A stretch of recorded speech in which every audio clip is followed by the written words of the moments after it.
જાફરાબાદના રોઈસા ગામે બે વ્યક્તિઓ પર ઝેરી મધમાખીનો હુમલો. બંને વ્યક્તિઓને હોસ્પિટલની સારવારમાં ખસેડાયા. જાફરાબાદના રોઈસામાં ઝેરી મધમાખીઓનો હુમલો થવાથી ફરી એક વખત લોકોમાં ભયનો માહોલ છવાયો છે. ખેતર વિસ્તારમાં કામ કરી રહેલા મજૂરો પર મધમાખીઓએ આક્રમણ કર્યું, જેના કારણે કાનાભાઈ બાંભણિયા અને જયાબેન બાંભણિયાને ગંભીર ઈજા પહોંચતા તેમને તાત્કાલિક જાફરાબાદની હોસ્પિટલે સારવાર માટે ખસેડવામાં આવ્યા છે.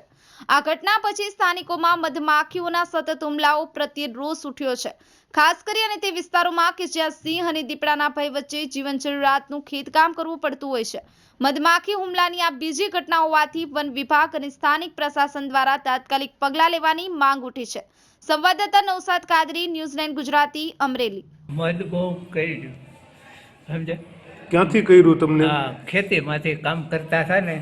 હા, નાલી કર્યું, ઉડતું ઉડતું કરડી ગયું.